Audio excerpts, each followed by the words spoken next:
Hello student, welcome to our channel Saumyam chemistry classes. तर आज आपण बघणार आहे सॉलिड स्टेट केमिस्ट्रीची MST-CET स्नॅपशॉट. तर सॉलिड स्टेट म्हणलं तर तुम्हाला आठवतं simple cubic, body centre cubic, as well as face centre cubic वगैरे वगैरे. ओके, तर तेच आपण सगळं बघणार आहे आज एका स्नॅपशॉटमध्ये. तर रेडी व्हा या व्हिडिओसाठी. Okay, the next. आता पहिला कन्सेप्ट आहे की युनिट सेल म्हणजे काय. आता युनिट सेल म्हणजे बिल्डिंग ब्लॉक्स ऑफ सॉलिड असतो. सॉलिडचा जो बिल्डिंग ब्लॉक आहे, म्हणजे सॉलिड जे बनतं आहे ते कशापासून बनतं आहे? युनिट सेलपासून बनतं आहे. म्हणजे जसं आपण म्हणतो की शरीर हे सेलपासून बनलेलं आहे, तसंच सॉलिड्स जे असतात, मेटल्स जे असतात किंवा एखादे सॉलिड जे असतात ते युनिट सेलपासून बनलेले असतात. आणि युनिट सेल एक फिक्स असतात. ओके, म्हणजे ते रिपीटिंग युनिट असतात, त्यामुळं पूर्ण क्रिस्टल स्ट्रक्चर तयार होतं. आता फंडामेंटल बिल्डिंग ब्लॉक जे आहेत ते विचार केला आपण 3 डायमेन्शनलचे, that create complete crystal lattice. म्हणजे 3 डायमेन्शनमध्ये 3Dमध्ये जर आपण युनिट सेल एकत्र केले तर ते पूर्ण क्रिस्टल लॅटिस तयार करतं. आता युनिट सेलमध्ये काय असतं? ॲटम्स असतात, आयॉन्स असतात, मॉलिक्युल्स असतात, which are arrange in specific पॅटर्नमध्ये ते अरेंज केलेले असतात. That defines crystal symmetry and property. क्रिस्टलची सिमेट्री काय आहे, प्रॉपर्टीज काय, हे कोण डिसाईड करतं? युनिट सेल डिसाईड करतात. ओके, द नेक्स्ट पॉईंट आहे exploring types of unit cell, simple, body centre and face centre. आता 3 टाईपचे आहेत. सिम्पल क्युबिक आहे, बॉडी सेंटर क्युबिक आहे आणि फेस सेंटर क्युबिक आहे. सिम्पल क्युबिक म्हणजे SC, बॉडी सेंटर क्युबिक म्हणजे BCC आणि फेस सेंटर क्युबिक म्हणजे FCC. आता सिम्पल क्युबिकमध्ये काय असेल? Atoms only at corners of the cube. म्हणजे ॲटम हे कुठं आहेत? कॉर्नर ऑफ द क्यूबला आहेत. आणि त्याला आपण काय म्हणतो? 1/8 × 8. आपण बघितलं होतं व्हिडिओमध्ये. That is each corner share by 8 adjacent unit cells. म्हणजे कॉर्नर किती असतात? 8 असतात आणि कोऑर्डिनेशन नंबर आहे 6. ते नेक्स्ट येतो बॉडी सेंटर क्युबिक. याच्यामध्ये जर बघितलं तर atoms at corner +1 atom at the centre of the cube. म्हणजे सेंटर ऑफ द क्यूबमध्ये 1 ॲटम आणि याच्यामध्ये कॉर्नरला 1/8 असा पूर्ण 1 ॲटम. म्हणजे किती झाले टोटल? 1 + 1 2 ॲटम्स. सिम्पल क्युबिकमध्ये आहे 1 ॲटम आणि बॉडी सेंटर क्युबिकमध्ये आहे 2 ॲटम. देन नेक्स्ट येतं face centre cubic. Face centre क्युबिकचा विचार केला तर आपल्याला हे असं दिसतंय की फेस जे आहेत, इच फेसला अर्धा ॲटम, असे 6 फेस आहेत. 6 फेसला किती झाला? 6 × 1/2 किती झाले? 3. आणि 1 atom is centre, that is 4. Sorry, centre नाही, कॉर्नरला. That is 4 is the atom, number of atoms in FCC. आता सिम्पल क्युबिकचा जो कोऑर्डिनेशन नंबर तो किती आहे? 6 आहे. बॉडी सेंटरचा आहे 8 आणि फेस सेंटरचा आहे 12. Okay, the next. आता cubic system fundamental of crystal structure. आता असा जर विचार केला तर आपल्याला माहिती आहे क्यूबमध्ये काय असतं? 3 साईड असतात, X, Y, Z डायरेक्शनला. मग X = B, A = B = C असेल आणि अल्फा = बीटा = गॅमा असेल. That is 90 degree. That is include cubic. ते क्युबिक सिस्टीम आहे. ओके, मग याच्यामध्ये बॉडी सेंटर येतात, फेस सेंटर येतात, सिम्पल क्युबिक येतात वगैरे वगैरे. Okay, the next packing of particles in crystal lattice, how atom arrange. आता क्लोज पॅकिंग कन्सेप्ट बघा. म्हणजे पॅकिंग कशी केलेली आहे ॲटम्सची त्याच्यावर डिपेंड असतं. क्रिस्टल लॅटिसमध्ये ॲटम्स कसे अरेंज केलेले आहेत, पॅकिंग कशी केलेली आहे हे आपल्याला बघायचं आहे.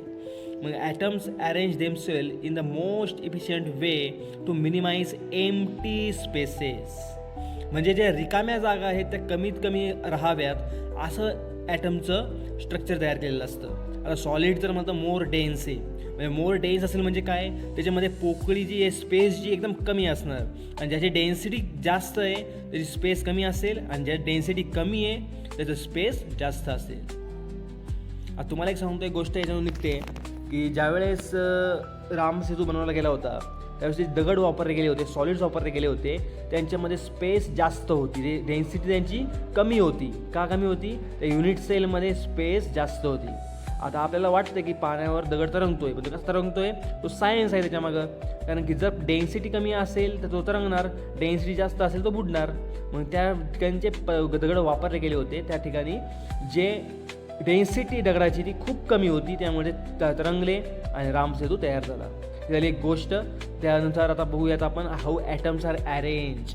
मग बघा आता hexagonal cubic pack, A B layer म्हणजे वरती ए लेयर खाली बी लेयर अशी सिक्वेन्स असते आणि 74% पॅकिंग इफिशियन्सी आहे HCBची. किती आहे? 74%. Very very close pack. Then cubic CCPमध्ये काय असतं? ABC लेयर असतात, 3 लेयर असतात, ABC आणि परत खाली 3 लेयर सायमल्टेनियस लेयर असतात. That is same as FC structure. तर त्याची किती आहे खाली बघूयात आपण. आता बघा quantifying space, packing efficiency in solid. Hexagonal cubic pack असेल किंवा फेस सेंटर क्युबिक असेल तर ते एकच आहे, त्याची आहे 74%. बॉडी सेंटर क्युबिक असेल किंवा मॉडरेट पॅकिंग इफिशियन्सीवाला असेल त्याची आहे 68%. आणि सिम्पल क्युबिकची सगळ्यात कमी आहे 52.4%. मग सगळ्यात डेन्स कोण झाला?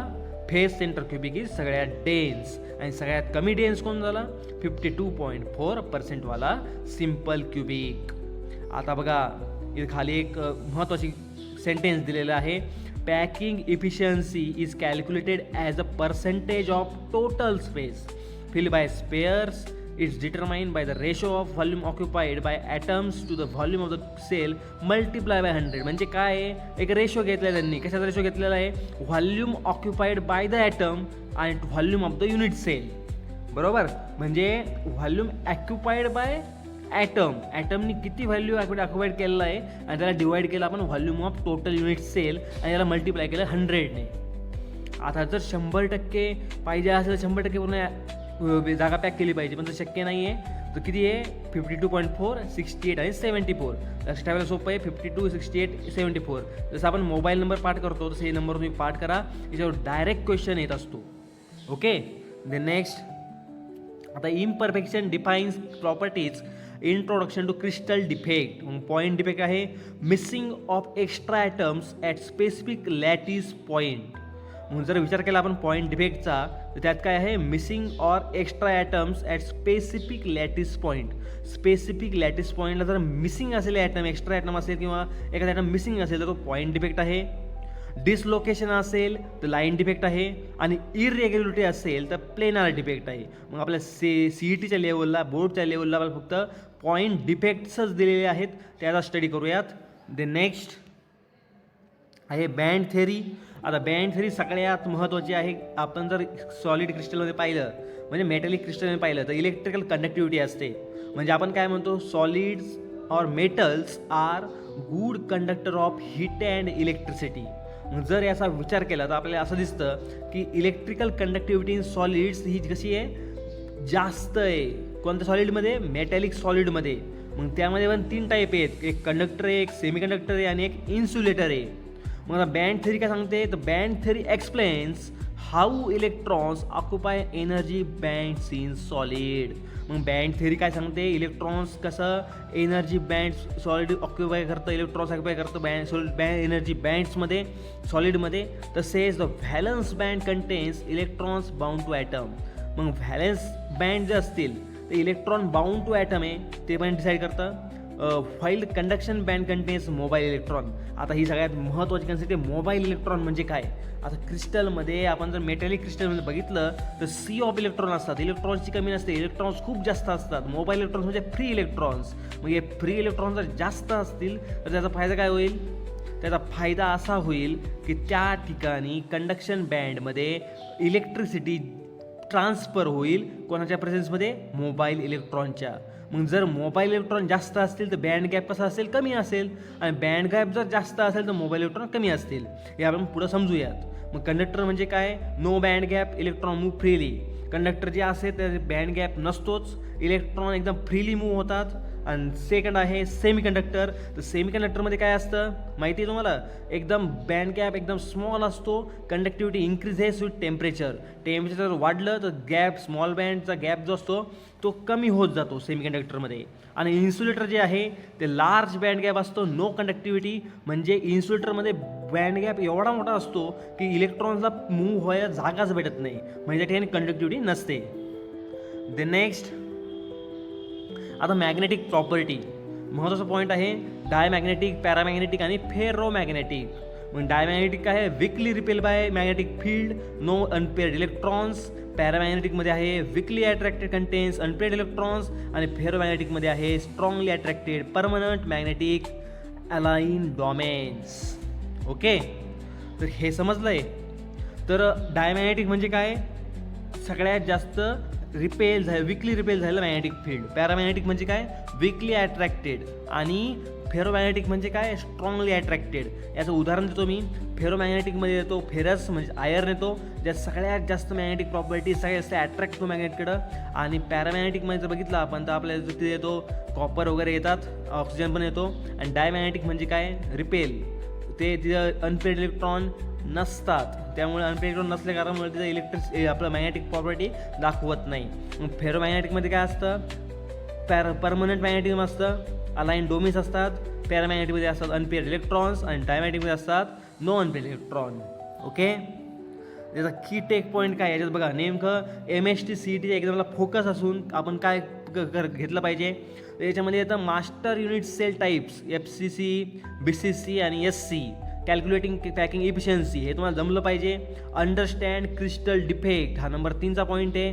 मग स्टायकोमेट्रिक असेल, नॉन स्टायकोमेट्रिक असेल, त्याचे इफेक्ट्स असतील, हे तुम्हाला समजलं पाहिजे. Apply band theory, band theory काय सांगते हे तुम्हाला माहीत पाहिजे. कंडक्टर कोणते, सेमी कंडक्टर कोणते, इन्सुलेटर कोणते, याच्यात बँड गॅप किती हे तुम्हाला माहीत पाहिजे. Identify magnetic behaviour, magnetic behaviour तर असेल ते डायमॅग्नेटिक आहे की पॅरामॅग्नेटिक आहे की फेरोमॅग्नेटिक आहे हे तुम्हाला समजलं पाहिजे. आणि ते next, this are frequently asking MST question. तर आपला हा व्हिडिओ इथे एंड झाला आहे. तर सगळ्यात महत्त्वाचं म्हणजे स्नॅपशॉट जे आहेत तुम्हाला मी यूट्यूबवर ह्याची PPT असेल किंवा PDF असेल ते देखील शेअर करेल. आणि त्यासाठी तुम्ही स्ट्यून राहा स्वामी ओम केमिस्ट्री क्लासेससोबत. धन्यवाद.